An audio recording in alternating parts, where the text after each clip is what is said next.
மீண்டுமாய் உங்கள் ஒவ்வொருவரையும் நான் வாழ்த்துகிறேன். கர்த்தர் நல்லவர். நம் தேவன் இன்றைக்கும் ஜீவனோடு இருக்கிறார். ஹல்லேலூயா, ஹல்லேலூயா. கல்லறை அவரை கட்டி வைக்க முடியவில்லை. ஆமென். காவலர்கள் அவரை தடுத்து நிறுத்த முடியவில்லை. ஆமென். ஹல்லேலூயா. எந்த சட்டமும் அவருக்கு விரோதமாய் நிற்க முடியவில்லை. ஆமென். ஹல்லேலூயா. நம் ஆராதிக்கிற தேவன் அவர் ஜீவனுள்ள தேவன். ஹல்லேலூயா. மரித்தேன் ஆனாலும் இதோ சதா காலங்களிலும் உயிரோடு இருக்கிறேன் என்று சொன்ன கர்த்தர் இன்றைக்கும் அவர் நம்மோடு கூட இருக்கிறார். ஹல்லேலூயா, ஹல்லேலூயா. அந்த தேவனை நாம் ஆராதித்துக் கொண்டிருக்கிறோம். அவர் நம்மை உயிர்ப்பிக்க வல்லமையுள்ள தேவன். ஆமென். ஹல்லேலூயா. அவர் உயிர்ப்பிக்க வல்லமையுள்ள தேவன். எத்தனை பேர் விசுவாசத்தோடு சொல்ல முடியும்? ஆமென், ஹல்லேலூயா, ஆமென். இன்னைக்கு தான் இயேசு உயிர் தெழுந்தாரா? ஒவ்வொரு வாரமும் அவருடைய உயிர்த்தெழுதலின் நாள். அதனால தான் நம்ம ஞாயிற்றுக்கிழமை ஆராதிக்கிறோம். ஆமென், ஹல்லேலூயா. இந்த தேதியில தான் உயிர்த்தெழுந்தாருன்னு இல்லை, ஆனால் இன்னைக்கு தான் உயிர்த்தெழுந்தார். ஆமென். ஒவ்வொரு நாளும் கீதம் பாட வேண்டியவர்கள், ஒவ்வொரு நாளும் உயிர்த்தெழுந்தாரே அல்லேலூயா அப்படின்னு பாட வேண்டியவர்கள். ஹல்லேலூயா, ஆமென். இன்னைக்கு தான் பாடணும் அப்படின்னு இல்லை. ஆமென். ஒவ்வொரு நாளும் ஜீவனோடு இருக்கிற அந்த தேவனை, மரணத்தை ஜெயமாய் விழுங்கி அந்த தேவனை நாம் உயிரோடு இருக்கிறவராய் நாம் ஆராதிக்க வேண்டியவர்கள். ஆமென். மரித்த ஒரு தேவனை நாம் ஆராதிக்கவில்லை, ஜீவனுள்ள தேவனை நாம் ஆராதிக்கிறோம். ஆமென். மண்ணோடு மண்ணாய் போக வேண்டிய நம்மையும் கூட ஜீவனுள்ளவர்களாய் மாற்றி வைத்திருக்கிற தேவனை நாம் ஆராதிக்கிறோம். அவர் மாத்திரம் உயிர்த்தெழலன்னு வச்சுக்கோங்களேன், இன்னைக்கு நீங்களும் நானும் இங்கே என்ன செய்ய முடியாது? நிற்க முடியாது. ஆமென். நாம ஒரு நாளில் உயிர் தெழுவோன்ற நம்பிக்கையும் நமக்கு இருக்காது. ஆமென். அப்படி ஒரு சாப்டரே இருக்குமா, அப்படி ஒரு சகாப்தம் இருக்குமா அப்படின்னா இல்லை அப்படின்னு தான் சொல்ல முடியும். ஆமென். நாம் அவர் உயிர் தெழுந்ததுனால தான் நாமும் அவரோடு கூட உயிர் தெழுவோம் என்கிற நம்பிக்கையில் நம்ம இங்கே உட்கார்ந்துருக்கோம். ஆமென், ஹல்லேலூயா. என்னையும் அந்த உயிரோடு இருக்கிறவர் அந்த உயிர்த்தெழுதலுக்கு என்னை தகுதியாக்குவார். நாம் எப்படியாயினும் அவருடைய உயிர்த்தெழுதலின் சாயலிலே நான் பங்கடைவேன் என்கிற ஒரு முழு நிச்சயத்தோடு தான் ஒவ்வொரு நாளும் நாம் அவரை ஆராதித்து கொண்டிருக்கிறோம். ஹல்லேலூயா, ஹல்லேலூயா. அந்த நம்பிக்கையும் அந்த விசுவாசமும் நம்மளே பெருகட்டும். ஆமென், ஹல்லேலூயா. இந்த நாளிலும் அந்த தேவன் நமக்குள் இருக்கிறார். அவர் நம்மை உயிர்ப்பிக்க வல்லமையுள்ள தேவன். ஆமென், ஹல்லேலூயா. ஒரு நிமிட கண்களை மூடி ஆண்டவரே எங்களோடு இடைப்படுங்க, எங்களோடு நீங்க பேசுங்கன்னு சொல்லி நாம் தேவனை நோக்கி பார்க்க போகிறோம். ஹல்லேலூயா. கர்த்தர் நல்லவர். ஹல்லேலூயா. நன்றி ராஜா, உமக்கு ஸ்தோத்திரம் ஆண்டவரே. கல்லறை திறந்திடவே கடும் சேவகர் நடுங்கிடவே, கல்லறை திறந்திடவே கடும் சேவகர் பயந்திடவே, வல்லவர் இயேசு உயிர் தெழுந்தாரே, வல்ல பிதாவின் செயலிதுவே. வல்லவர் இயேசு உயிர் தெழுந்தாரே, வல்ல பிதாவின் செயலிதுவே. உயிர் தெழுந்தாரே, அல்லேலூயா, ஜெயித்தெழுந்தாரே. உயிருடன் எழுந்த மீட்பரேசு சொந்தமானாரே. உயிருடன் கரங்களை தட்டி பாடலாமா? சொந்தமானாரே, உயிர்த்தெழுந்தாரே, ஆவியால் இன்றும் என்றும் ஆயம்மையும் உயிர்ப்பிக்கவே, ஆவியால் இன்றும் என்றும் ஆயம்மையும் உயிர்ப்பிக்கவே, ஆவியின் அச்சாரம் எமக்கு அளித்தாரே. அல்லேலூயா, துதி சாற்றிடுவோம். ஆவியின் அச்சாரம் எமக்கு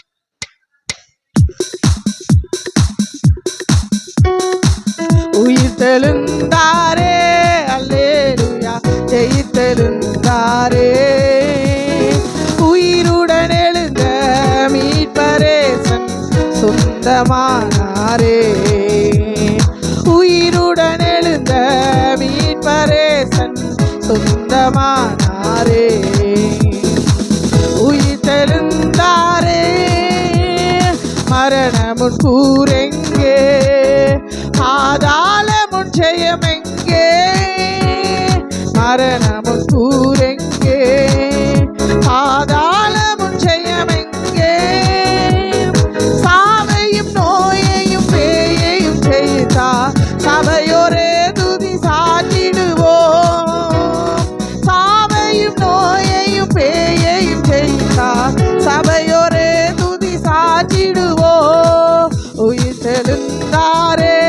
அல்லேலூயா ஜெயித்தெழுந்தாரே. உயிருடன் எழுந்த மீட்பரேசன் சொந்தமானாரே. உயிருடன் எழுந்த மீட்பரேசன் சொந்தமானாரே. உயிர் தெழுந்தாரே. அன்பின் நல்ல பிதாவே, நன்றியோடு துதிக்கிறோம் ஆண்டவரே. இந்த நாளிலும் கூட அப்பா உமக்கு ஸ்தோத்திரம். இந்த உயிர் தெழுந்த நாளின் ஆராதனை வேலையில் உங்கள் சமூகத்தில் வந்திருக்கிற எங்கள் ஒவ்வொருவரையும் கர்த்தர் நீங்கள் ஆசீர்வதிப்பீராக. இந்த வேளையில் உங்களுடைய உயிர் தெழுதலின் வல்லமை எங்கள் நடுவில் வெளிப்படும்படியாய் நாங்கள் செபிக்கிறோம் ஆண்டவரே. எங்கள் ஆவி ஆத்துமா சரீரங்களை உங்கள் சமூகத்தில் நாங்கள் ஜீவ பலியாய் அர்ப்பணிக்கிறோம். எங்கள் இருதயங்கள் உமக்கு நேராய் திருப்பப்படட்டும். எங்களுடைய செவிகள் உமக்கு நேராய் திருப்பப்படட்டும். ஆவியானவர் நீங்கள் ஆளுகை செய்வீராக. உங்கள் கிருபை மாத்திரம் இருக்கட்டும். நீங்கள் பேசுங்க பா. உங்க வார்த்தையை நாங்க கேட்கணும் ஆண்டவரே. கர்த்தர் நீங்க ஆளுகை செய்வீராக. உங்க கிருபை மாத்திரம் எங்களோடு இருக்கும்படியாய் நாங்கள் செபிக்கிறோம். உங்களுடைய சத்தம் எங்களில் துணிக்கப்படட்டும் ஆண்டவரே. எங்களுடைய இருதயங்களிலே உங்களுடைய சத்தம் துணிக்கப்படுவதாக. உங்களுடைய வார்த்தை எங்களை எழுதப்படட்டும் ஆண்டவரே. உயிர்ப்பிக்கிற ஆவியானவருடைய கரங்களிலே எங்களை அர்ப்பணித்து நாங்கள் செபிக்கிறோம். கர்த்தர் நீங்க ஆளுகை செய்வீராக. உங்களுடைய கரங்களில் தாழ்த்தி ஒப்பு கொடுக்கிறோம். இயேசு கிறிஸ்துவின் மூலம் செபங்க ஏழு நல்ல பிதாவே. ஹல்லேலூயா, ஹல்லேலூயா. மீண்டுமாய் உங்கள் ஒவ்வொருவரையும் நான் இயேசு கிறிஸ்துவின் நாமத்தினாலே வாழ்த்துகிறேன். கர்த்தர் உங்களை ஆசீர்வதிப்பாராக. நாம் திருப்பிக் கொள்ளலாம். ரோமருக்கு எழுதின நிருபம் 8ஆம் அதிகாரம் 11வது வசனம். ரோமர் 8ஆம் அதிகாரம். கிறிஸ்துவை மரித்தோரிலிருந்து எழுப்பினவர் உங்களில் வாசமாயிருக்கிற தம்முடைய ஆவியினாலே சாவுக்கேதுவான உங்கள் சரீரங்களை உயிர்ப்பிப்பார். ஹல்லேலூயா, ஹல்லேலூயா. இயேசுவை மரித்தோரிலிருந்து எழுப்பினவருடைய ஆவி உங்களில் வாசமாய் இருந்தால், இதை கொஸ்டின் மார்க்காக வச்சுக்கோங்க. உங்களில் வாசமாய் இருந்தால், கிறிஸ்துவை மரித்தோரிலிருந்து எழுப்பினவர் உங்களில் வாசமாய் இருக்கிற தம்முடைய ஆவியினாலே சாவுக்கேதுவான உங்கள் சரீரங்களையும் உயிர்ப்பிப்பார். ஹல்லேலூயா, ஹல்லேலூயா. கிறிஸ்துவை மரித்தோரிலிருந்து எழுப்பினவர் யாரு? யாரு? பிதா. பிதாவாகிய தேவன் அவரை உயிரோட எழுப்பினார் அப்படின்னு சொல்லிட்டு அப்போஸ்தலர் 2ஆம் அதிகாரத்தில் பேதுரு பிரசங்கிக்கும் போது இப்படி சொல்லுகிறார். ஆமென், ஹல்லேலூயா. அவரை உயிரோடு எழுப்பினவருடைய ஆவி. ஆமென். பிதாவின் ஆவி. அந்த பிதாவின் ஆவி தான் யாரு? பரிசுத்த ஆவியானவர். அந்த ஆவியானவர் நமக்குள்ள வாசமாய் இருந்தார் என்றால், அவரை உயிரோடு எழுப்பினது போல நம்முடைய சரீரங்களையும், சாவுக்கேதுவான இந்த சரீரங்களையும் அவர் உயிர்ப்பிப்பார் என்று அப்போஸ்தலனாகிய பவுல் ரோமருக்கு எழுதுகிறார். ஹல்லேலூயா, ஹல்லேலூயா. அப்படின்னா என்ன? அவருடைய விருப்பம் என்ன? நமக்குள்ளேயும் அந்த பரிசுத்த ஆவியானவர் வாசம் பண்ண வேண்டும். ஹல்லேலூயா. அவருடைய ஆவி நம்மையும் என்ன செய்யும்? உயிர்ப்பிக்கும். ஆமென். இந்த நாளில நாம் அதைத்தான் தியானிக்க போகிறோம். அவருடைய ஆவி நம்மை உயிர்ப்பிக்கும். ஹல்லேலூயா. அல்லது அவர் நம்மை உயிர்ப்பிக்கிற தேவன். ஆமென். அவர் நம்மை உயிர்ப்பிக்கிற கர்த்தர். ஹல்லேலூயா, ஹல்லேலூயா. அந்த வசனத்துல சொல்லப்பட்டிருக்கிறது, சாவுக்கேதுவான உங்கள் சரீரங்களை. நான் இதை ஆங்கில வேதாகமத்தில் போய் வாசித்தேன். அதில் எழுதப்பட்டிருக்கிறது சாவுக்கேதுவான சரீரம் அப்படின்னு சொல்லப்பட்டிருக்கிறதுல மார்ஷல் பாடிஸ் அப்படின்னு எழுதியிருக்கு. அப்படின்னா என்ன அர்த்தம்? போஸ்ட்மார்ட்டம் பண்ண வேண்டிய நம்ம சரீரத்தை அவர் உயிர்ப்பிப்பாராம். ஆமென், ஹல்லேலூயா. சொல்ல போனா அதுதான் அர்த்தம் இல்லையா? மரித்து போன ஒரு சரீரம் எங்கே வைக்கப்படும்? மார்ச்சரியில் வைக்கப்படும். அப்படித்தானே? பிணவரையில் வைக்கப்படும். அப்படிப்பட்ட அந்த சரீரத்தை ஆவியானவர் இன்னைக்கு உயிர்ப்பிப்பார். ஆமென், ஹல்லேலூயா. எந்த விதத்திலெல்லாம் நாம் மரித்து போயிருக்கிறோமோ, எப்படிப்பட்ட சூழ்நிலையிலெல்லாம் நாம் மரித்து போயிருக்கிறோமோ, அந்த இடத்துல கர்த்தர் நம்மை உயிர்ப்பிப்பார். ஹல்லேலூயா. இந்த ஆவியானவர் நமக்குள்ளே இருந்தாதான் அவருடைய உயிர்த்தெழுதலின் சாயலிலும் நாம் பங்கு பெற முடியும். ஆமென். ஒருவேளை மரணம் நம்மை சந்திக்குமே ஆனால், ஒருவேளை அவருடைய வருகை தாமதித்து நாம் மரணத்துக்குட்படுவோமே ஆனால், அவர் வரும்பொழுது, அந்த கடைசி எக்காலம் தொனிக்கும் பொழுது அந்த ஆவியானவர் நமக்குள்ளே இருப்பாரே ஆனால் நாம் நிச்சயமாய் உயிர்ப்பிக்கப்படுவோம். ஆமென், ஹல்லேலூயா. அப்படி இல்லை அப்படின்னா நாம் எந்த லிஸ்ட்ல தான் இருப்போம்? மண்ணுக்கு மண்ணா என்ன செய்வோம்? போயிடுவோம் இல்லையா? நீங்கள் நல்லா யோசிக்கணும். ஒரு நாளிலே இந்த சரீரம் மண்ணான மனுஷனா என்ன செஞ்சிச்சு? உருவாக்கப்பட்டுச்சு. ஆதியிலே கர்த்தர் மனுஷனை அவருடைய சாயல்ல எப்படி உருவாக்கினார்? பூமியின் மண்ணுனால என்ன செஞ்சாரு? உருவாக்கின அந்த தேவன் அவருடைய ஜீவ சுவாசத்தை அவனுக்குள்ள என்ன செஞ்சாரு? ஊதினார். அப்படி அந்த ஜீவ சுவாசத்தை ஊதினால தான் இந்த மண்ணான சரீரம் ஜீவ ஆத்மாவா மாறிச்சு. அது என்னது அப்படின்னா உயிர்.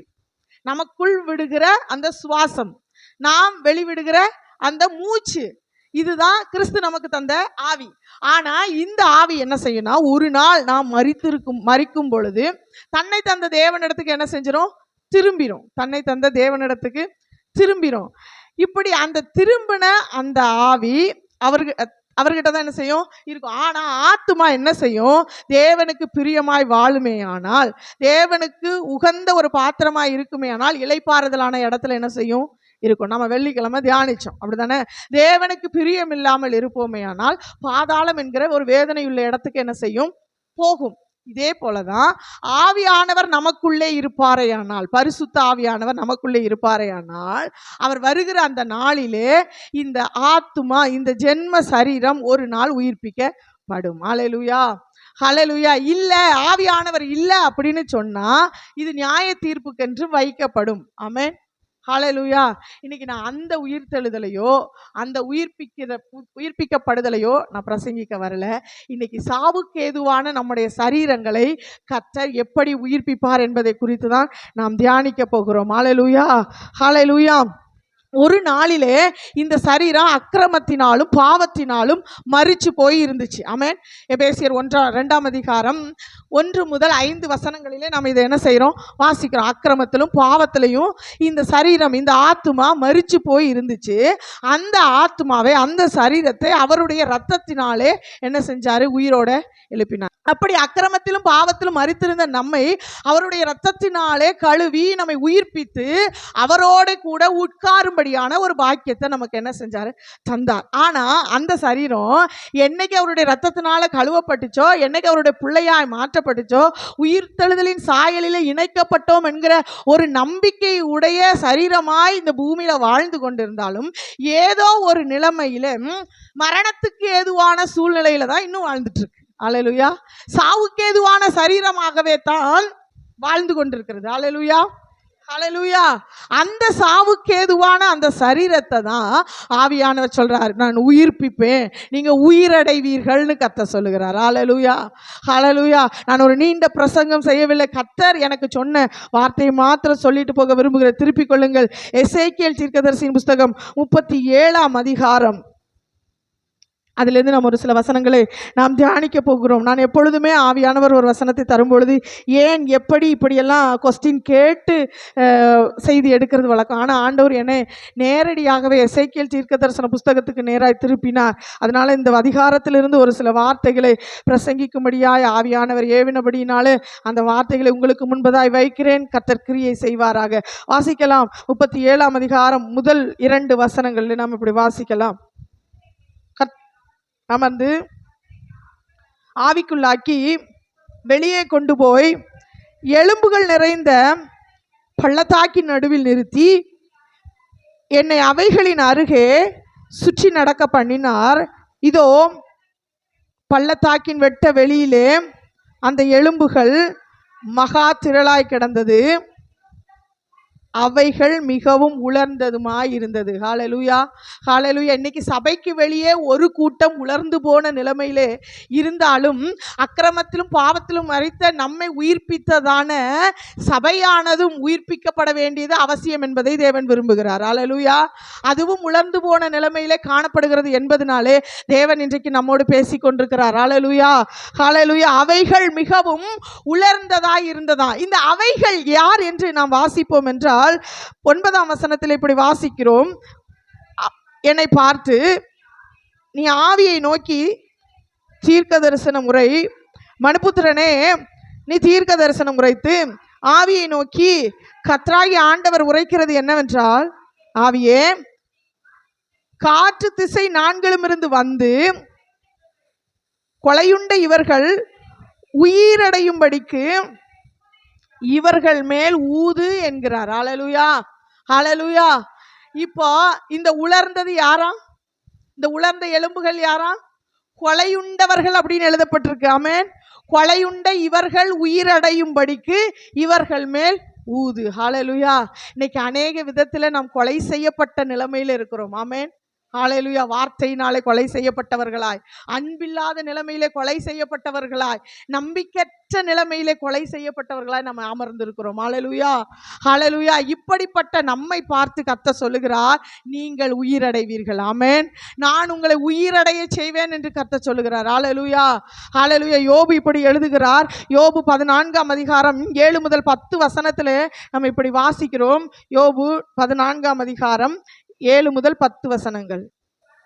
ஒரு மரத்தை குறித்தாவது ஒரு நம்பிக்கை உண்டு, அது வெட்டி போடப்பட்டாலும் திரும்ப தழைக்கும், அதில் இளங்கிளைகள் துளிர்க்கும், அதன் வேர் தரையிலே பழையதாகி அதன் அடிக்கட்டை மண்ணிலே செத்தாலும் தண்ணீரின் வாசனையினால் அது துளிர்த்து இளம் மரம் போல கிளைவிடும். மனுஷனோ வென்றால் செத்த பின் ஒளிந்து போகிறான், மனுபுத்திரன் ஜீவித்து போன பின் அவன் எங்கே? ஹல்லேலூயா. ஹல்லேலூயா. இங்கே ஒரு நல்ல ஒரு டெஃபினிஷன் அவர் கொடுக்கிறாரு யோபு. ஒரு மரத்தை குறித்து ஒரு மனுஷனுக்கு நம்பிக்கை உண்டு, அதே அந்த மரத்துக்கும் என்ன உண்டு? நம்பிக்கை உண்டு. வேறு காஞ்சி போய் இருந்தாலும் கூட அந்த அடிக்கட்டையில் கொஞ்சம் தண்ணி படும் பொழுது அந்த தண்ணீரின் வாசனைனால அது மறுபடியும் என்ன செய்யுமா? துளிர்க்குமா. ஆனால் அந்த மனிதனுடைய வாழ்க்கை அப்படியா? இல்லை, ஒளிந்து போயிடும் அப்படின்னு அவர் அங்கே என்ன செய்கிறாரு? சொல்கிறாரு. ஆமென். ஹல்லேலூயா. ஆவியானவர் இல்லைன்னா மனுஷனுடைய வாழ்க்கை அப்படித்தான். ஹல்லேலூயா. இங்கே யோபினுடைய சூழ்நிலையை வைத்து அவர் அப்படி சொல்கிறார். என் வாழ்க்கையை குறித்து ஒரு நம்பிக்கை இல்லை, இனி என் வாழ்க்கை துளிர்க்குமா, இனி நான் வாழ்வடைவேனா, இனி நான் இழந்து போன எல்லாம் எனக்கு திரும்ப கிடைக்குமா அப்படின்ற ஒரு கொஸ்டின் மார்க்ல தான் அவர் இந்த வார்த்தையை அங்கே என்ன செய்கிறாரு? சொல்கிறாரு. மரத்தை குறித்து கூட நம்பிக்கை உண்டு, மனுஷனை குறித்து நம்பிக்கை இருக்கா? மனுஷனுடைய நாட்கள் எல்லாம், மனுஷனுடைய வாழ்நாள்லாம் விருதாவாகவே போயிட்டு இருக்கு அப்படின்னு அங்கே எழுதுகிறார். ஆனால் இன்னைக்கு ஆவியானவர் உங்களை பார்த்து சொல்லுகிறார், இப்படி யோபுவை போல நம்பிக்கையற்ற சூழ்நிலையில் இனி என் வாழ்க்கை தலைக்குமா, இனி என் வாழ்க்கை வாழ்வடையுமா, நான் இனி திரும்ப கட்டப்படுவேனா, என் வாழ்க்கையில் ஒரு சுபிட்சம் உண்டாயிருக்குமா அப்படின்ற சூழ்நிலையில் நீங்க வாழ்ந்து கொண்டிருப்பீங்கன்னா நிச்சயமாய் கர்த்தர் சொல்லுகிறார், உங்க வாழ்க்கையும் துளிர்க்கும். ஹல்லேலூயா. கர்த்தர் உங்களை உயிரடைய செய்வார். ஆமென். கர்த்தர் உங்களை உயிர்ப்பிப்பார். அந்த உயிர் தழுதலின் வல்லமை இந்த நாளிலே உங்களை உயிரடைய செய்யும். ஹல்லேலூயா. ஹல்லேலூயா.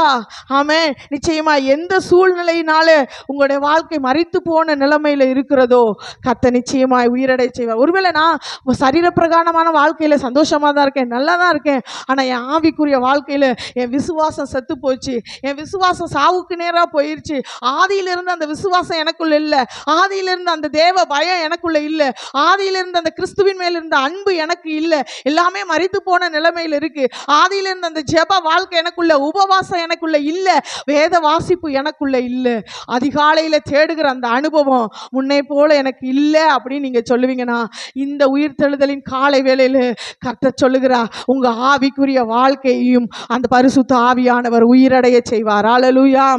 ஹல்லேலூயா. எங்க அம்மா எங்க அப்பா அடிக்கடி வேடிக்கையான ஒரு சம்பவத்தை சொல்லுவாங்க, நான் கேட்டிருக்கிறேன். அவங்க சொல்லி தான் இந்த சம்பவம் எனக்கு தெரியும். ஆனா எப்படின்னா, ஒரு போதகர் ஒரு நாளில கருப்பு ஆடை அணிந்தவராய் ஆலயத்துல முன்னாடி அமர்ந்திருந்தாராம். அப்ப எல்லாரும் வந்து கேட்டாங்களா, ஏன்யா நீங்க துக்க வஸ்திரம் தரிச்சிருக்கீங்க, ஏன் இப்படி இருக்கீங்க அப்படின்னு சொல்லி கேட்டாங்களாம். அப்ப அவர் சொன்னாரா, சபை செத்து போச்சு அப்படின்னு சொன்னாராம். அப்போ சபை செத்து போச்சுன்னா எப்படி சொல்றீங்க, சபை எப்படி சாவும்? அவங்க நினைச்சதெல்லாம் இந்த கட்டடம், ஆனா சபை அது அல்ல, நாம் தான் சபை. அவர் அதை வைத்துட்டு சபை செத்து போச்சு பாருங்க, சவப்பட்டி இங்க முன்னாடி இருக்கு அப்படின்னு சொல்லிட்டு எல்லாருக்கிட்டையும் சொன்னாரா. உடனே அவங்க போய் எல்லாரும் என்ன செஞ்சாங்களாம், பார்க்கும் பொழுது எல்லாருடைய முகமும் அதுல தெரிஞ்சிச்சான். எல்லாருடைய முகமும் அந்த கண்ணாடியில எல்லாருடைய முகமும் என்ன செஞ்சிச்சான், தெரிஞ்சிச்சான். இப்ப நான் போய் பார்த்தேன்னா யார் முகம் தெரியும்? என்னோட முகம் தெரியும். அப்ப யார் செத்து போனா? நான் செத்து போனேன். ஆமென். அப்படிதானே? அப்படி நீங்க ஒவ்வொருவரும் என்ன செய்யணும், அப்படி பார்க்கும் பொழுது அங்க ஒவ்வொருவருடைய முகமும் தெரியும் பொழுது யார் செத்து போனா? எதுல செத்து போனோம்? ஆவியில செத்து போனோம். ஆமென். ஹalleluya. இந்த ஆவி இன்னைக்கு உயிர்ப்பிக்கப்பட வேண்டும் என்று கர்த்தர் விரும்புகிறார். ஹalleluya. இந்த ஆவிக்குரிய வாழ்க்கையிலே மீண்டும் உயிரடைய வேண்டும் என்று கர்த்தர் விரும்புகிறார். ஆமென். ஹalleluya. இது பூத்து காய்த்து கனி கொடுக்கிற அளவுக்கு உயிர்ப்பிக்கப்பட வேண்டும் என்று கர்த்தர் விரும்புகிறார். ஒருவேளை நீங்க சொல்லலாம், நான் அடிமரமே அழிஞ்சு போனது போல பட்டு போய்விட்டேனே, இனி என் ஆவிக்குரிய வாழ்க்கை திரும்ப கட்டப்படுமா? கட்டாயம் கட்டப்படும். ஆமென். நீங்கள் திரும்பினால் மீண்டும் கட்டப்படுவீர்கள். ஆமென். ஹalleluya. கர்த்தருடைய ஆவி உங்களுக்குள் பிரவேசிக்குமே ஆனால் மீண்டும் உயிரடைவீர்கள். ஆமென். ஹalleluya. யாருக்குமே இதோடு ஒரு முடிவை கர்த்தர் வைக்கவில்லை. மீண்டும் மீண்டும் துளிர்க்கிற, மீண்டும் மீண்டும் உயிரடைகிற ஒரு அனுபவத்தை கர்த்தர் வைத்திருக்கிறார். ஹalleluya. அருமையான வாலிப தம்பி, அருமையான சின்ன தம்பி, ஒருவேளை நீங்க நினைக்கலாம், நான் எதுல மரித்து போய் இருக்கிறேன் நீங்க நினைக்கலாம். இந்த சிறு பிராயத்தில் உங்களுக்கு தேவன் மேல இருந்ததான அந்த ஒரு அன்பு இன்னைக்கு குறைஞ்சு போயிருக்குமே. ஆனா கர்த்தர் மீண்டும் உங்களை தட்டி எழுப்ப விரும்புகிறார். ஆமென். ஹalleluya. மீண்டும் உங்களை உயிர்ப்பிக்க விரும்புகிறார். மீண்டும் அதே ஸ்தானத்தில் கொண்டு வந்து நிறுத்த விரும்புகிறார். ஹalleluya. அவர் விழுந்து போன தாவீதின் கூடாரத்தை திரும்ப எடுப்பித்து கட்டுகிற கர்த்தர். ஆமென். அதில் பழுதானவைகளை எல்லாம் சீர்படுத்துகிற தேவன், அதில் சிறப்பானவைகள் எல்லாம் அடைக்கிற கர்த்தர். பூர்வ நாட்களில் இருந்தது போல நான் ஸ்தாபிப்பேன் என்று அவர் வாக்கு பண்ணுகிறார். ஹalleluya. ஹalleluya. அந்த உயிர்ப்பிக்கிற ஆவியானவர், அந்த உயிர்த்தெழுதலின் வல்லமை இந்த நாளிலே உங்களை திரும்ப கட்டட்டும். ஆமென். ஹalleluya. ஹalleluya. ஆனா இங்க சொல்லப்பட்ட இந்த கூட்டத்தை எதுல கொலையுண்டாங்கன்னு சொல்லல. ஆமென். எதனால கொலையுண்டாங்க, எதனால இவங்களுடைய எலும்புகள் எல்லாம் உலர்ந்து போன அனுபவத்துல இருக்குது அப்படின்றது வேதம் நமக்கு சொல்லாவிட்டாலும் நாம் வேதத்திலிருந்து ஒரு சில வார்த்தைகளை நாம் தியானிக்கலாம். எசேக்கியேல் தீர்க்கதரிசியின் புத்தகம் 37ஆம் அதிகாரம் 4ஆம் வசனத்தை வாசிக்கலாம். அப்பொழுது அவர் சொல்ல வேண்டியது என்னவென்றால், உலர்ந்த எலும்புகளே கர்த்தருடைய வார்த்தையை கேளுங்கள். ஹalleluya. உலர்ந்த எலும்புகளே கர்த்தருடைய வார்த்தையை கேளுங்கள். யார்கிட்ட போய் சொல்றாரு? ஜீவன் இல்லாத ஒண்ணுகிட்ட. ஆமென். ஜீவன் அவங்களுக்குள்ள இருக்கா? இல்ல. உலர்ந்து போயிருக்கு. எத்தனை வருஷம் ஆச்சோ தெரியல. ஆமென். அங்க ரொம்ப ட்ரைனஸ், ரொம்ப வறட்சி, அப்படிப்பட்ட சூழ்நிலையில இருக்கிற அந்த எலும்புகளை பார்த்து சொல்றாரு, கர்த்தருடைய வார்த்தையை கேளுங்க. அது கேட்குமா? கேட்குமா? கேட்காது. ஆனா ஆண்டவர் அதை பார்த்து தீர்க்க தரிசனம் உரைக்க சொல்றார். ஆமென். இன்னைக்கு இங்க இருந்து சொல்லப்படுகிற தீர்க்க தரிசனமான வார்த்தைகள் உங்களை உயிர்ப்பிக்கும். ஆமென். ஹalleluya. எல்லாரும் சொல்லுங்க, கர்த்தருடைய வார்த்தை உயிர்ப்பிக்கும். ஆமென். கர்த்தருடைய வார்த்தை உயிர்ப்பிக்கும். என் உலர்ந்து போன ஆவிக்குரிய வாழ்க்கையை உயிர்ப்பிக்கும். ஹalleluya. என் உலர்ந்து போன பொருளாதாரத்தை உயிர்ப்பிக்கும். ஹalleluya. என் உலர்ந்து போன சரீர நன்மையை உயிர்ப்பிக்கும். ஆமென். ஹalleluya. என் உலர்ந்து போன எல்லாவற்றையும் மீண்டும் துளிர்க்க செய்யும். ஹalleluya. ஹalleluya. ஒரு சிலரை நீங்க பாத்தீங்கன்னா ஒரு நாளில ஓஹோன்னு வாழ்ந்தாங்க, ஆனா இன்னைக்கு சந்ததி பேர் சொல்றதுக்கு கூட இல்லாம அற்று போயிற்று அப்படின்னு அநேகரை நம்ம கிராமப்புறங்கள்ல என்ன செய்யலாம், கேட்கலாம். அதே போல ஒரு சூழ்நிலை இன்னைக்கு நம் பேர் சொல்றதுக்கு கூட இல்லாத அளவுக்கு நம்முடைய வாழ்க்கை இருக்குமே. ஆனால் கர்த்தர் மீண்டும் நம்மை துளிரடைய செய்வார். ஆமென். ஹalleluya. அவருடைய வார்த்தை நம்மை உயிர்ப்பிக்கும். ஆமென். ஹalleluya. ஆதியாகமத்தில் யாக்கோபை குறித்து நாம் வாசிக்கிறோம். யாக்கோபின் ஆவி உயிர்த்தது. ஆமென். வாசிக்கலாம். ஆதியாகமத்தின் புத்தகம் 45ஆம் அதிகாரம் 26, 27 வசனங்கள்.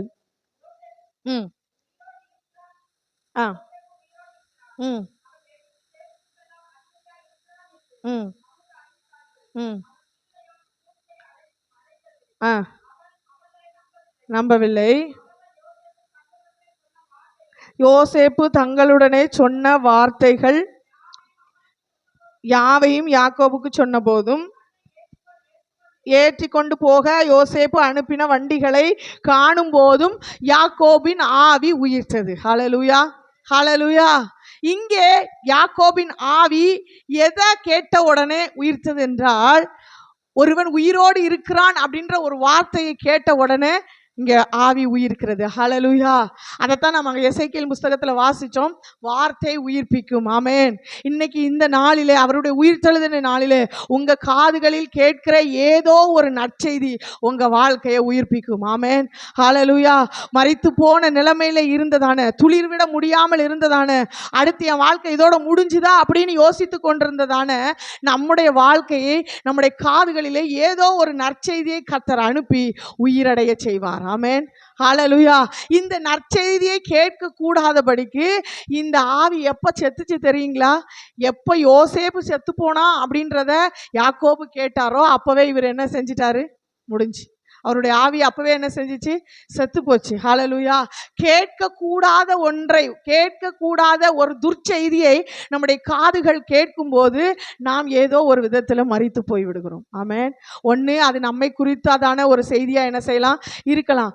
நாம செய்யாத ஒரு தவற, ஒரு குற்றச்சாட்டை யாரோ ஒருவர் நாம மேல திணிக்கும் பொழுது, நம்ம மேல சொல்லும் பொழுது நிச்சயமாய் நாம் ஆவியிலே மரித்து விடுகிறோம்.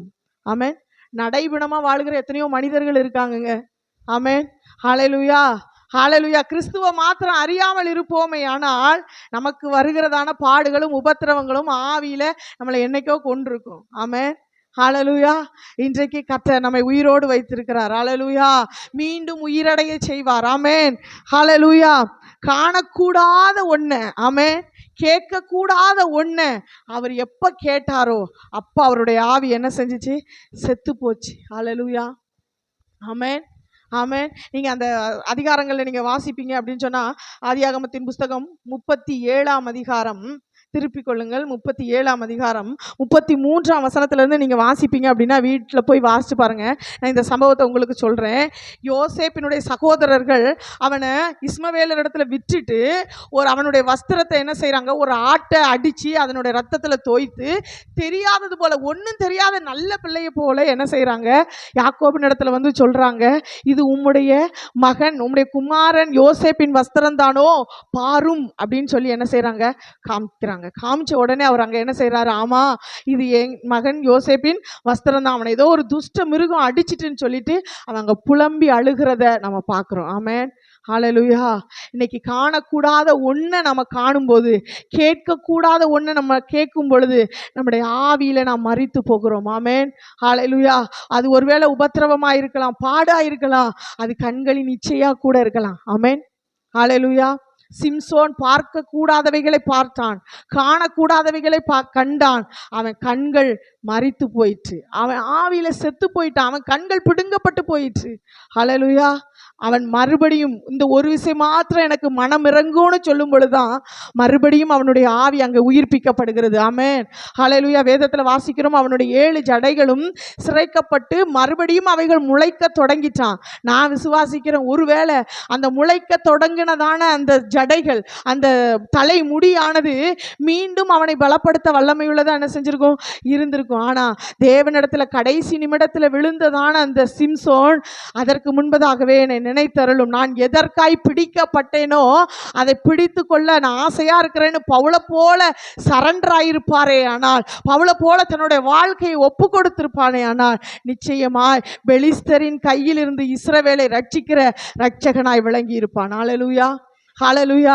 இன்னைக்கு ஒருவேளை நாம் தேவனோடு உயிர்ப்பிக்கப்பட்டதை மறந்து காணக்கூடாத ஒன்றை கண்டதுனால நம்முடைய ஆவி மரித்து போய் இருக்குமே ஆனால் தேவ சமூகத்தில் அர்ப்பணிங்க. ஆண்டவரே, நான் எதுக்காக பிடிக்கப்பட்டிருக்கேனோ, நான் எதற்காய் அழைக்கப்பட்டு இருக்கிறேனோ அதை தெரிந்து கொண்டு ஓட நான் என்னை அர்ப்பணிக்கிறேன்னு சொல்லுவீங்கன்னா மீண்டும் உங்க ஆவியை அவருடைய வார்த்தையை கொண்டு உயிர்ப்பிக்க வல்லமை உள்ள தேவன். ஹalleluya. ஹalleluya. எப்படி சிம்சோனை கடைசி நிமிடத்துல பலப்படுத்தினாரோ கர்த்தர், அதே போல வைராக்கியமாய் கர்த்தருக்கு எழும்புகிற ஒரு சந்ததியாய் உங்களை மாற்ற தேவனால முடியும். ஹalleluya. ஹalleluya. அவர் உயிர்ப்பிக்கிற ஆவியானவர். ஆமென். ஹalleluya. எசேக்கியேல் 37ஆம் அதிகாரம் 6ஆம் வசனத்தை நாம் வாசிப்போம் சேர்த்து. தோளினால் மூடி ஆவியை கட்டளையிடுவேன், அப்பொழுது நீங்கள் உயிரடைந்து நான் கர்த்தர் என்று அறிவீர்கள். இப்போ என்னெல்லாம் இல்லை? நரம்பு இல்லை, மாம்சம் இல்லை, தோல் இல்லை, எண்ணெய் மட்டும்தான் இருக்கு, உலர்ந்து போன எலும்பு மட்டும்தான் என்ன செய்து இருக்கு. இப்போ என்னெல்லாம் கர்த்தர் உண்டாக்குவாராம்? நரம்பு, மாம்சம், தோல். ஹalleluya. நம்ம வாழ்க்கையில உயிரோட்டம் கொடுக்கறதே நரம்பு தான். ஆமென். ஒரு நரம்பு கட்டாயிட்டுன்னு வச்சுக்கோங்களேன், அந்த ஆள் அவுட்டு. ஆமென். ஒரு நரம்பு கட்டாயிட்டுன்னா அவங்க என்னது? அவுட்டு. ஆமென். ஹalleluya. அந்த நரம்பு உயிரோட்டம் கொடுக்கக்கூடிய அந்த நரம்பை கர்த்தரால் என்ன செய்ய முடியும்? உண்டாக்க முடியும். ஆவியானவரால உண்டாக்க முடியும். ஹல்லேலூயா. ஒருவேளை உங்க வாழ்க்கை எது உயிரோட்டம் கொடுக்கக்கூடியது என்பதை ஆவியானவர் அறிந்திருக்கிறாரோ அதை இன்னைக்கு உயிர்ப்பிக்க போகிறார். ஹல்லேலூயா. அல்லது ஒருவேளை உங்க வாழ்க்கையில நீங்க ஆண்டவருக்கு கொடுக்கிறது தான் உங்க வாழ்க்கையை உயிரோட்டம் பண்ண முடியும் அப்படின்னா அதற்காக அதை கர்த்தர் உங்களில் உயிர்ப்பிக்க பண்ண போகிறார். ஹல்லேலூயா. இல்ல சுவிசேஷம் அறிவிக்கிறது உங்க ஆவிக்குரிய வாழ்க்கையில உயிரோட்டம் கொடுக்கக்கூடியது அப்படின்னா அதை இந்த நாளிலே கர்த்தர் உயிர்ப்பிக்க விரும்புகிறார். ஆமென். இல்ல பல மணி நேரங்கள் தேவ சமூகத்தில் காத்திருந்து என்னால ஜெபிக்கிறது தான் என் வாழ்க்கையின் உயிரோட்டம் என்பதை கர்த்தர் அறிந்திருப்பாரையானால், அந்த தரிசனத்தை கர்த்தர் உங்களுக்கும் தந்திருப்பாரையானால் அதை திரும்பவும் உயிர்ப்பிக்க விரும்புகிறார். ஹல்லேலூயா. இல்ல உபவாசி ஜெபிக்கிறது தான், பல நாட்களாய் தேவ சமூகத்தில் விழுந்து கிடக்கிறது தான் உங்க வாழ்க்கை, உங்க ஆவிக்குரிய வாழ்க்கையின் உயிரோட்டம் என்பதை கர்த்தர் உங்களுக்காக வைத்திருப்பாரையானால், இந்த நாளில ஒருவேளை அது உங்க வாழ்க்கையில மரித்து போன நிலைமையில இருக்குமே ஆனால் இந்த நாளில கர்த்தர் அதை உயிர்ப்பிக்க விரும்புகிறார். ஹல்லேலூயா. உயிரோட்டம் கொடுக்கிறது மாத்திரமல்ல, அவர் அதை பலனடைய செய்கிறார். மாம்சத்தினால அதை உண்டாக்குகிறார். ஹல்லேலூயா. ஹல்லேலூயா. ஏதோ உயிர் வந்துட்டு ஏதோ துளிர் விட்டுட்டு அப்படிங்கிறது மாத்திரம் இல்ல, அது மேலும் மேலும் பலனடைய செய்ய போகிறார். ஆமென். ஒருவேளை உபவாசிக்கிறது இன்னைக்கு உங்க வாழ்க்கையில துளிர் விடுமையானால் அதை மீண்டும் பலனடைய செய்ய போகிறார். ஜெபிக்கிற அனுபவம் இந்த நாளில உங்கள துளிர் விடுமையானால் அதை மீண்டும் பலனடைய செய்ய போகிறார். கர்த்தருக்காய் வைராக்கியமாய் எதையாகிலும் செய்யணுன்ற ஒரு துடிப்போடு செயல்படுகிறதுல ஒரு உயிரோட்டத்தை கர்த்தர் உங்களுக்கு தருவாரையானால் அதை மேலும் பலனடைய செய்ய போகிறார். ஹல்லேலூயா. ஹல்லேலூயா. நீங்க நினைக்கலாம், உபவாசம் இருந்து தாவீது சொல்கிறது போல என் எலும்புகள் எல்லாம் எப்படி என்ன ஆகி போச்சு? உலர்ந்து போயிட்டு, என் மாம்சத்தில் இருக்கிற தண்ணியெல்லாம் என்ன செஞ்சுட்டு?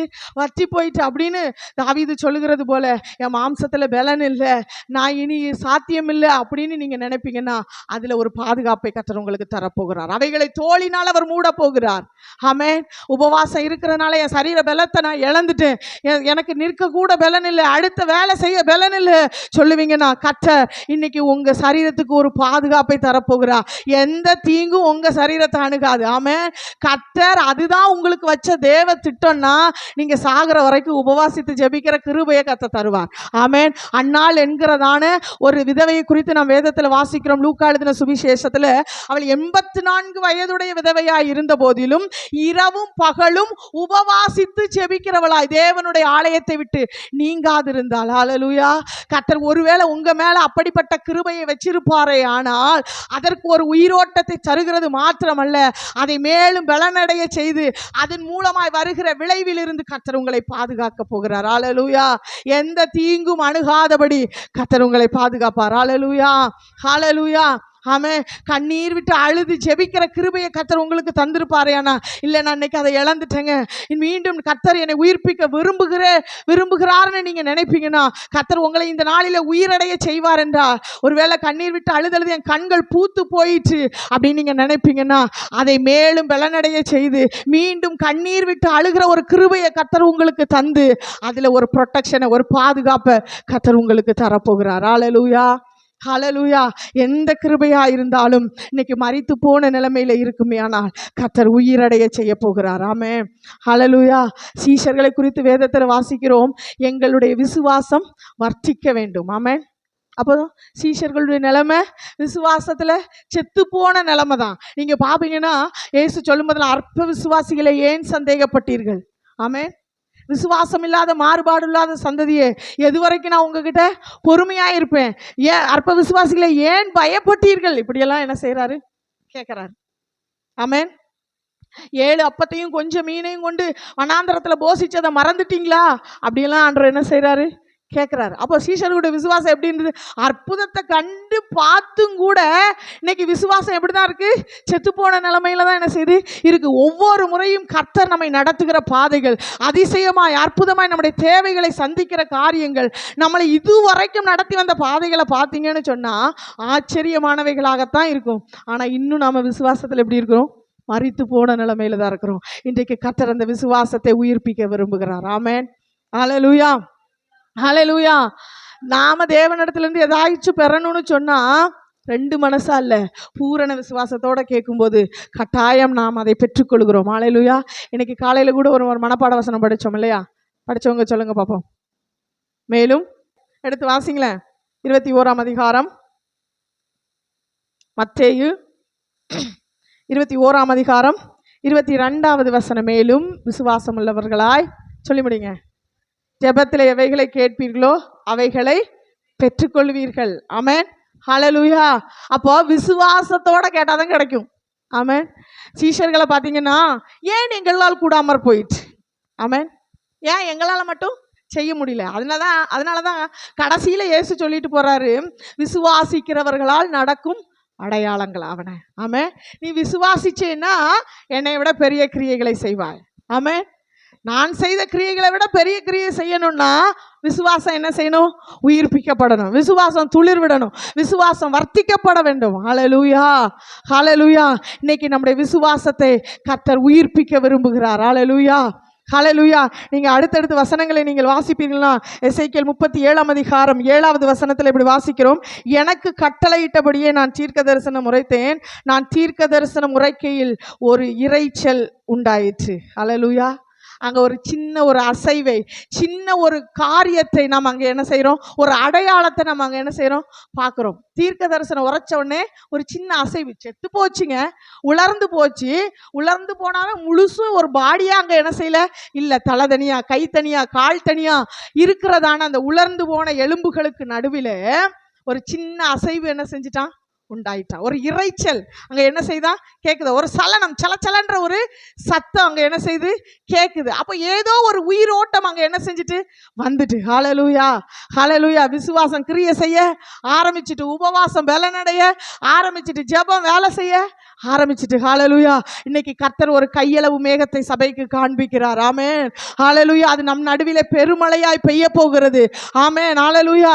உங்க ஜெப வாழ்க்கை, உங்க உபவாசம், உங்க வேத வாசிப்பு, உங்க ஆதி அன்பு, உங்க விசுவாசம் உயிர் அடையுமே. ஆனால் நாம் கையளவு மேகமாய் இருக்கிற அந்த சின்ன இரைச்சல் ஒரு பெருமழையை இந்த பகுதியில கொண்டு வரும். ஹல்லேலூயா. பெருமழையை நம்முடைய கண்கள் காணும். ஆமென். ஹல்லேலூயா, ஹல்லேலூயா. கட்டாயம் கர்த்தர் அதை செய்வார். ஆமென். அங்க ஒரு அசைவை நம்ம பார்க்கிறோம். இன்னைக்கு ஒருவேளை நீங்க நினைக்கலாம், எதுக்குமே சாத்தியம் இல்லையே. அங்க தீர்க்கதரிசி சொல்லுகிற, எலிசா சொல்லுகிற, வாய்க்கால வெட்டுங்க, வயல்லாம் தண்ணியால என்ன செய்யும்? நிரப்பப்படும். ஆனா நம்மளா இருந்தா என்ன நினைச்சிருப்போம்? இவர் என்ன லூசுத்தனமா சொல்லிட்டு இருக்கார். காத்தும் இல்லை, மழையும் இல்லை, மொட்டை வெயில் அடிக்குது, வெள்ளை வெயில் அடிக்குது. வெள்ளை வெயில் அடிக்குன்னு சொல்றதா, மஞ்சள் வெயில் அடிக்குதுன்னு சொல்றதான்னு தெரில. சூரியன் அப்படியே உச்சந்தலையில் என்ன செய்யுது? கொதிக்குது. அப்படி இருக்கு. காத்தையும் காணும், மழையும் காணும், மேகத்தையும் காணும். இப்ப என்னது? தண்ணீரால வாய்க்கால் நிரப்பப்படுமா? ஆனா உயிர்ப்பிக்கிற ஆவியானவரால் அது நடக்கும். ஆமென். ஹல்லேலூயா. உயிர்ப்பிக்கிற ஆவியானவரால் அது நடக்கும். ஹல்லேலூயா. ஒருவேளை இன்னைக்கு ஒண்ணு இல்லாதது போல இருக்கலாம், சாத்தியமற்ற சூழ்நிலையா இருக்கலாம். இது என் வாழ்க்கையில மீண்டும் கிடைக்குமா? கிடைக்கிறதற்கு அர்த்தமே இல்லை அப்படிங்கிற ஒரு நிலைமையில கர்த்தர் நிச்சயமாய் தருகிற நல்ல தேவன். ஹல்லேலூயா, ஹல்லேலூயா. நம்முடைய விசுவாச தகப்பனாகி ஆபிரகாமை குறித்து நம்ம வேதத்தில் வாசிக்கிறோம். சாராளுடைய கற்பை என்ன செஞ்சிட்டான்? செத்து போயிட்டான். ஆபிரகாம் சரீரத்தில் பலன் இல்லாதவரா என்ன செஞ்சிட்டாரா? போயிட்டாரா. சரீரம் செத்து போச்சான். இப்படிப்பட்ட எந்த சூழ்நிலையில தான் அவருக்கு ஒரு குழந்தையை கொடுக்க, ஒரு ஈசாக்கை பிறப்பிக்க அந்த தேவனால் முடிந்தது. ஹல்லேலூயா. அந்த தேவன் இன்றைக்கும் ஜீவிக்கிறார். ஹல்லேலூயா. சாத்தியமில்லாத ஒன்றை சாத்தியமடைய செய்ய போகிறார். ஆமென். ஹல்லேலூயா, ஹல்லேலூயா. இந்த பையன் எழுந்திருச்சு நடக்கவே முடியாதுங்க, மனுஷங்க பேசுவாங்க. ஆனா உயிர்ப்பிக்கிற ஆவியானவரால் அதை செய்ய முடியும். ஆமென். இது மனுஷரால் கூடாதது தான், இது தேவனால் கூடும். ஹல்லேலூயா. இந்த பிள்ளை பேசாதுங்க, உலகம் சொல்லலாம், ஆனா கர்த்தரால் செய்ய வைக்க முடியும். ஆமென். ஹல்லேலூயா. ஒரு கையளவு மேகமாகி அந்த விசுவாசம் நமக்குள்ளே காணப்படுமே. ஆனால் நிச்சயமாய் அங்க ஒரு அசைவை கர்த்தர் உண்டு பண்ணுவார். ஆமென். நிச்சயமாய் நாம் உயிர் அடைவோம். ஹல்லேலூயா, ஹல்லேலூயா. அடுத்ததாக நீங்க வாசிப்பீங்க அப்படிங்கன்னு சொன்னா, எசேக்கியேல் தீர்க்கதரிசியின் புஸ்தகம் 37ஆம் அதிகாரம் 14ஆம் வசனம். என் ஆவியை உங்களுக்குள் வைப்பேன், நீங்கள் உயிரடைவீர்கள். போதும். 9ஆம் வசனத்துல வாசிங்க. என்னை பார்த்து ஆவியை நோக்கி தீர்க்க தரிசனம் உரை. ஹல்லேலூயா. இப்போ இந்த இரைச்சல் வந்ததுனால இங்கே இப்போ என்ன ஆயிடுச்சு அப்படின்னு சொன்னால், அங்கே ஒரு நரம்பு உண்டாகி மாம்சம் உண்டாகி எல்லாமே தோலினாலெல்லாம் மூடப்பட்டாயிற்று. இப்போ என்ன இல்லை? ஆவி இல்லை. ஆவி இல்லாததுனால அங்கே அவர்களால் நிற்க பலன் இல்லை. ஆவி இல்லைன்னா என்ன இருக்காது? பலன் இருக்காது. ஹல்லேலூயா. பலன் இருக்காது. ஆமென். ஏராளமான ஜனங்களுக்கு முன்பாக நிற்க எங்களுக்கு பலன் இல்லை. எங்களுடைய கண்கள் உண்மையே நோக்கி கொண்டிருக்கிறது. ஹல்லேலூயா. ஒருவேளை நீங்க இப்படிப்பட்ட சூழ்நிலையில, இக்கட்டான சூழ்நிலையில நீங்க இருக்கலாம். எனக்கு இவங்களுக்கு முன்னாடி நிற்க முடியல, இவங்க பேசுறதை என்னால ஃபேஸ் பண்ண முடியல, எனக்கு எதிராக வருகிற இந்த காரியத்தை என்னால எதிர்கொள்ள முடியல. அப்படிப்பட்ட சூழ்நிலையில நீங்க இருப்பீங்கன்னா கர்த்தர் இன்றைக்கு உங்களை பார்த்து சொல்லுகிறார், நீங்கள் உயிரடைவீர்கள். ஹல்லேலூயா. ஹல்லேலூயா. அது எப்பேற்பட்ட காரியமாய் இருந்தாலும் நீங்கள் தைரியமாய் ஃபேஸ் பண்ணுகிற ஒரு கிருபையை கர்த்தர் உங்களுக்கு கொடுப்பார். ஆமென். ஹல்லேலூயா. ஹல்லேலூயா. தீர்க்க தரிசனம் அங்கே உரைக்கிறா, அவைகள் காலூன்றி பெரிய சேனையாய் நிற்கிறார்கள். ஆமென். ஹல்லேலூயா. நம்பிக்கையற்ற சூழ்நிலையில, பலனில்லாத சூழ்நிலையில அங்க ஒரு பெரிய சேனையை பார்க்க முடிகிறது தீர்க்கதரிசியால். ஹல்லேலூயா. பள்ளத்தாக்கு முழுவதுமே எலும்புகள் நிறைந்ததாகத்தான் இருந்தது. உலர்ந்து போன அனுபவத்துல தான் இருந்தது. ஆனா இன்னைக்கு பார்க்கும் பொழுது ஒரு பெரிய சேனை. ஹல்லேலூயா. எத்தனையோ பேர் உங்க வாழ்க்கையில நடந்த இன்சிடென்ட்டை பார்த்துட்டு இனி இவங்க வாழ்க்கை இவ்வளவுதான் முடிஞ்சு போச்சுன்னு சொல்லியிருக்கலாம். ஆமென். ஹல்லேலூயா. அவங்களுக்கு முன்னாடி கர்த்தர் தலை நிமிர செய்வார். ஹல்லேலூயா. ஹல்லேலூயா. எழுந்து நிற்போமா? ஒரே ஒரு வசனத்தை மட்டும் வாசித்து நம்ம ஜெபிக்க போகிறோம். 11ஆம் வசனம். அப்பொழுது அவர் என்னை நோக்கி, மனுபுத்திரனே, இந்த எலும்புகள் இஸ்ரவேல் வம்சத்தார் அனைவருமே, இதோ அவர்கள் எங்கள் எலும்புகள் உலர்ந்து போயிற்று, எங்கள் நம்பிக்கை அற்று போயிற்று, நாங்கள் அறுப்புண்டு போகிறோம் என்கிறார்கள். இந்த எலும்புகள் வேற யாரும் இல்லைங்க, நீங்களும் நானும் தான்.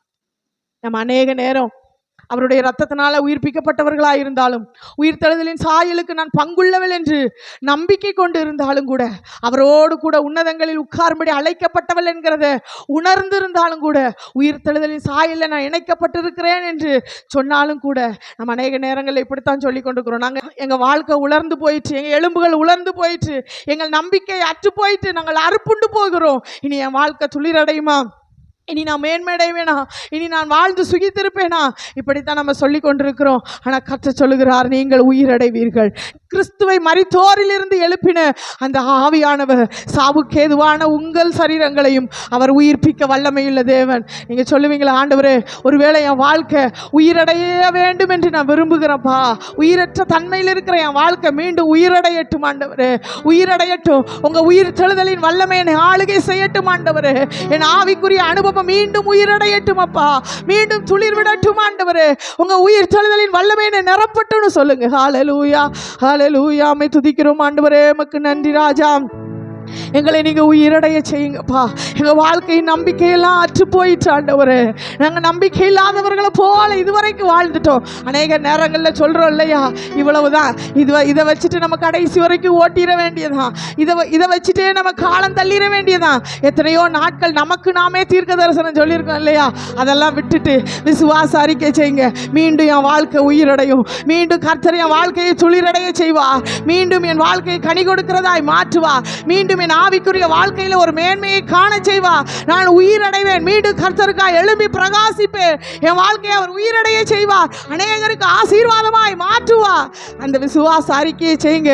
நிச்சயமாய் மரித்தோரிலிருந்து கிறிஸ்துவை உயிரோடு எழுப்பின அந்த பிதாவின் ஆவியானவர் இந்த நாளிலே சாவுக்கு ஏதுவான நம்முடைய சரீரங்களையும் அவர் உயிர்ப்பிப்பார். ஆண்டவரே, அந்த பரிசுத்த ஆவியானவரை எங்க மேல தாங்கப்பா, எங்க மேல தாங்க சொல்லுவீங்களா? அந்த ஆவியானவரே எனக்குள்ள நீங்க வாங்க, என் சாவுக்கு ஏதுவான சரீரத்தை இந்த ஆவியானவர் உயிர்ப்பிக்கட்டும், என் நம்பிக்கையற்ற தன்மையை உயிர்ப்பிக்கட்டும், உலர்ந்து போன என் ஆவிக்குரிய வாழ்க்கையை உயிரடைய செய்யட்டும். பரிசுத்த ஆவி உங்களிடத்துல வரும்போது நீங்கள் பலனடைந்து ஒருவேளை நிற்க பலன் இல்லாமல் சோர்ந்து போன நிலைமையில விழுந்து கிடக்கிறீங்களா, கர்த்தர் இன்றைக்கு உங்களை தூக்கி எடுத்து நிறுத்த விரும்புகிறார். ஹல்லேலூயா. சொல்லுவீங்களா, ஆண்டவரே, என்ன நீங்க உயிரடைய செய்யுங்க, என்ன என்னை நீங்க பலனடைய செய்யுங்கப்பா. ஆண்டவரே, உலர்ந்து போன அனுபவங்கள் மாறட்டும். உங்க வார்த்தை என்ன உயிர்ப்பிக்கட்டும். உங்க ஆவி என்ன உயிர்ப்பிக்கட்டும். உம்முடைய ஆவி அவைகளுக்குள் பிரவேசிக்க அவைகள் காலூன்றி மகா பெரிய சேனையாய் நின்றார்கள். காலூன்றி மகா பெரிய சேனையாய் நின்றார்கள். எந்த இடத்துல நிற்க முடியல, எந்த இடத்துல எனக்கு தலை குனிவு வந்துட்டுன்னு சொல்றீங்களோ அதே இடத்துல உங்களை தலையை நிமிர செய்து நிற்க செய்கிற கர்த்தர், உங்களை மீண்டும் நிற்க செய்கிற தெய்வம், மீண்டும் தலை தோங்க செய்கிறவர் அவர் உயிர்ப்பிக்கிற ஆவியானவர். இந்த ஆவியானவர் வருவாரே ஆனால் எதெல்லாம் உயிரோட்டமா, எந்த மாம்சத்தின் கிரியையெல்லாம் தலை தோங்கி, எந்த மாம்சத்தின் கிரியையெல்லாம் வெளிப்படையாய் மற்றவர்கள் காண்கிற விதமாய் இருக்கிறதோ அதையெல்லாம் சாவுக்கு ஏதுவானதாய் அவர் மாற்றி விடுவார். உங்க ஆவிக்குரிய வாழ்க்கையை அவர் மேலோங்க செய்வார். இன்னைக்கு சொல்லுவீங்களா, ஹல்லேலூயா, உன்னதத்திலிருந்து ஆவி ஊற்றப்படுகிற வரைக்கும் அது அப்படியே தான் இருக்கும். எந்த சலனமும் இல்லாம தான் இருக்கும், எந்த இறைச்சலும் இல்லாம தான் இருக்கும். உலர்ந்து போன அனுபவத்தில் தான் இருக்கும், பள்ளத்தாக்குக்கு நடுவில் தான் இருக்கும். ஆனா அது காலு ஊன்றி பெரிய சேனையாய் நிற்கணும்னா வார்த்தை அவைகளுக்குள்ள போகணும், ஆவி அவைகளுக்குள்ள பிரவேசிக்கணும், ஒரு உயிரோட்டம் அவைகளுக்குள்ள வரணும், ஒரு பலனடைகிற அனுபவம் அவைகளுக்குள்ள வரணும், ஒரு பாதுகாக்கப்படுகிற அனுபவம் வரணும். அப்பதான் பள்ளத்தாக்க விட்டு வெளியே வந்து எல்லாரும் பார்க்கிற விதமா, மற்ற ஜனங்கள் அறிகிற விதமா மகா பெரிய சேனையா, மகா பெரிய சேனையாய் நிற்கிற ஒரு அனுபவத்தை கர்த்தர் தருவா. இன்றைக்கு சொல்லுவீங்களா, ஆண்டவரே உங்க வார்த்தை என்னில தொனிக்கப்படட்டும், உங்க சத்தம் என்னை உயிர்ப்பிக்கட்டும் ஆண்டவரே, உங்க ஆவி என்னை உயிர்ப்பிக்கட்டும், எனக்குள்ள ஒரு இறைச்சல் உண்டாகட்டும் ஆண்டவரே, எனக்குள்ள ஒரு அசைவை தாங்க, நான் தேக்க நிலைமையில இருந்தது போதும், என்னை நீங்க உயிரடைய செய்யுங்கன்னு சொல்லுங்க. ஹல்லேலூயா, நன்றி ராஜா, மை துதிக்கிறோம் ஆண்டவரே. ஹல்லேலூயா, ஹல்லேலூயா, உங்க ஆவியை அனுப்புங்க, என்ன உயிரடைய செய்யுங்க, உங்க ஆவியை அனுப்புங்க, என்ன உயிரடைய செய்யுங்க. உலர்ந்த எலும்புகள் இந்த நாளில் உயிரடைய வேண்டுமே, உலர்ந்த எலும்புகள் இந்த நாளில் உயிரடைய வேண்டுமே, உயிரடைய வேண்டுமே, உயிரடைய வேண்டுமே, உயிரடைய வேண்டுமே, உயிரடைய வேண்டுமே. உந்தன் உயிர் தெளிந்த வல்லமை வேண்டுமே, உந்தன் உயிர் தெளிந்த வல்லமை வேண்டுமே. பாதாள கட்டுகள் உடையட்டுமே, பார்வோனின் வல்லமை அழியட்டுமே, பாதாள கட்டுகள் உடையட்டுமே, பார்வோனின் வல்லமை அழியட்டுமே. உமக்காக நாங்கள் ஓடிட உயிரடைய வேண்டுமே, உமக்காக நாங்கள் ஓடிட உயிரடைய வேண்டுமே, உயிரடைய வேண்டுமே, உயிரடைய வேண்டுமே, உயிரடைய வேண்டுமே, உயிரடைய வேண்டுமே. உந்தன் உயிர் தெளிந்த வல்லமை வேண்டுமே, உந்தன் உயிர் தெளிந்த வல்லமை வேண்டுமே. கவலை கட்டுகள் உடையட்டுமே, சந்தோஷத்தா கவலை கட்டுகள் உடையட்டுமே, சந்தோஷத்தாலே நிரப்பிடுமே. என் இரவுகள் எல்லாம் துதி நேரமா உயிரடைய வேண்டுமே, இரவுகள் எல்லாம் ஜெப நேரமா உயிரடைய வேண்டுமே, உயிரடைய வேண்டுமே, உயிரடைய வேண்டுமே, உயிரடைய வேண்டுமே. உயிர்ப்பிங்கப்பா, உயிரடைய வேண்டுமே. உந்தன் உயிர் தெளிந்த வல்லமை வேண்டுமே, உந்தன் உயிர் தெளிந்த வல்லமை வேண்டுமே, உந்தன் உயிர் தெளிந்த வல்லமை வேண்டுமே. ஒருவேளை கவலை நம்மளை ஒடுக்கி இருக்கலாம், வியாதி நம்மளை ஒடுக்கி இருக்கலாம், நம்மளை அப்படியே அடிமைப்படுத்தி உட்கார வச்சிருக்கலாம், செயல்பட முடியாதபடி. ஆனா கர்த்தர் இன்னைக்கு நம்மை உயிரடைய செய்ய விரும்புகிறார். அந்த ஆவியானவர் சாவுக்கு ஏதுவான நம்முடைய சரீரங்களை உயிரடைய செய்ய விரும்புகிறார். ஒருவேளை நம்முடைய சரீரத்துல ஏதோ ஒரு பகுதி பலனிழந்து போயில் இருக்கலாம், நம்முடைய உள் உறுப்புகள் கூட செயல்பட முடியாத சூழ்நிலையில இருக்கலாம். அவை எல்லாவற்றையும் கூட கர்த்தர் உயிர்ப்பிக்க வல்லவர், அவைகளை உயிர்ப்பிக்க வல்லவர். நம்முடைய எலும்புகள் உருவேற்படுகிற அந்த நாளை கூட அவருடைய புஸ்தகத்தில் அவர் எழுதி வைத்திருக்கிறாரா. நாம் ஆராதிக்கிற அந்த தேவன் உயிர்ப்பிக்கிற ஆவியானவர், உயிர்ப்பிக்கிற ஆவியானவர். ஒருவேளை உங்க உள்ளுறுப்புகள் உலர்ந்து போன அனுபவத்தில் உயிரற்ற நிலைமையில் இருக்குமே, ஆனால் கர்த்தர் இந்த நாளில உயிர்ப்பிக்க விரும்புகிறார். அந்த உலர்ந்து போன அந்த அனுபவத்தை அவர் உயிர்ப்பிக்க விரும்புகிறார். அந்த உயிர்ப்பிக்கிற ஆவியானவருடைய வல்லமை உயிர்ப்பிக்க விரும்புகிறது. ஹல்லேலூயா. ஒரு விசை கரங்களை உயர்த்தி விசுவாசிக்கிறவங்க சத்தத்தை உயர்த்தி, நான் நம்புற ஆண்டவரே என்ன நீங்க உயிர்ப்பீங்கன்னு சொல்லுவீங்களா? ஹல்லேலூயா. அந்த உயிர் செழுதலின் வல்லமை நம்ம மேல இறங்கி வரட்டும். அந்த உயிர் செழுதலின் வல்லமை நம்ம மேல இறங்கி வரட்டும். அந்த உயிர் செழுதலின் வல்லமை இன்று குறைந்து போகவில்லை. அந்த உயிர்ப்பிக்கிற வல்லமை இன்றைக்கு குறைந்து போகவில்லை. ஹல்லேலூயா, ஹல்லேலூயா. ஓரபா சந்தர பரபரி ஆலர கந்தரா ரியாந்தர மலபரப ஷாலர கதுரி ஆலர கந்தரா. உந்தன் வல்லமைகள் குறைந்து போகவில்லை, உந்தன் உயிர் தெழுதலின் மகிமை மாறவில்லை. உந்தன் வல்லமைகள் குறைந்து போகவில்லை, உந்தன் உயிர் தெழுதலின் மகிமை மாறவில்லை. ஏசப்பா உங்க நாமத்தில் அற்புதங்கள் நடக்குது. ஏசப்பா உங்க நாமத்தில் அற்புதங்கள் நடக்குது. கைகள் ஓடுது, நோய்கள் தீருது, சாபங்கள் பறந்தோடுது. கைகள் ஓடுது, நோய்கள் தீருது, சாபங்கள் பறந்தோடுது. உந்தன் வல்லமைகள் குறைந்து போகவில்லை, உந்தன் உயிர் தெழுதலின் மகிமை மாறவில்லை. உந்தன் வல்லமைகள் குறைந்து போகவில்லை, உந்தன் உயிர் தெழுதலின் மகிமை மாறவில்லை. உந்தன் வல்லமைகள் குறைந்து போகவில்லை, உந்தன் உயிர் தெழுதலின் மகிமை மாறவில்லை. உந்தன் வல்லமைகள் குறைந்து போகவில்லை, உந்தன் உயிர் தெழுதலின் மகிமை மாறவில்லை. உந்தன் வல்லமைகள் குறைந்து போகவில்லை, உந்தன் உயிர் தெழுதலின் மகிமை மாறவில்லை. உந்தன் வல்லமைகள் குறைந்து போகவில்லை, உந்தன் உயிர் தெழுதலின் மகிமை மாறவில்லை. ஹல்லேலூயா. அந்த உயிர் தெழுந்த அந்த ஆண்டவருடைய வல்லமை இன்றைக்கும் குறைந்து போகவில்லை. விசுவாசித்த ஒவ்வொருவர் மேலும் அப்படிப்பட்ட உயிர்ப்பிக்கிற வல்லமையை கர்த்தர் பொழிந்தருள் இருக்கிறார். ஹல்லேலூயா. அன்பின் நல்ல பிதாவே, உம்மை நன்றியோடு ஸ்தோத்தரிக்கிறோம் ஆண்டவரே. தகப்பனே உமக்கு ஸ்தோத்திரம். இம்மட்டுமா உம்மை பாட, உம்மை துதிக்க, உம்மை ஆராதிக்க, உம்முடைய வசனங்களை தியானிக்க கர்த்தர் எங்களுக்கு தந்த கிருபைக்காய் உமக்கு ஸ்தோத்திரம். உம்முடைய உயிர்ப்பிக்கிற வல்லமை எங்கள் சாவுக்கு ஏதுவான எங்கள் சரீரங்களை உயிர்ப்பிக்கட்டும் ஆண்டவரே. எந்த சூழ்நிலையிலெல்லாம் நாங்கள் மரித்து போன நிலைமையில காணப்பட்டோமோ அதிலிருந்தெல்லாம் கர்த்தர் நீங்க எங்களை உயிர்ப்பிக்கும்படியாய் நாங்கள் ஜெபிக்கிறோம். உயிர்ப்பிக்கிற ஆவியானவருடைய அந்த பலன் எங்களை ஆளுகை செய்வதாக அந்த ஒவ்வொருவர் மேலும் அப்படிப்பட்ட கிருபை உண்டாயிருக்கட்டும். பொருளாதாரத்தில் ஒரு உயிர் மீட்சி உண்டாகட்டும் ஆண்டவரே. சரீர பலத்தில் ஒரு உயிர் மீட்சி உண்டாகட்டும். ஆவிக்குரிய நன்மையில ஒரு உயிர் மீட்சி உண்டாகட்டும். கர்த்தருக்காய் எழுப்பி பிரகாசிப்பிக்கிற அளவுக்கு கர்த்தர் பிள்ளைகளை கர்த்தர் பலப்படுத்துவீராக. அந்த ஒவ்வொருவர் மேலும் தேவ கிருபை இருக்கட்டும். பலவீனங்கள் தொடாதபடி காத்துக்கொள்ளுவீராக. உம்முடைய பாதுகாப்புக்குள்ளே நாங்கள் அர்ப்பணித்து ஜெபிக்கிறோம் ஆண்டவரே.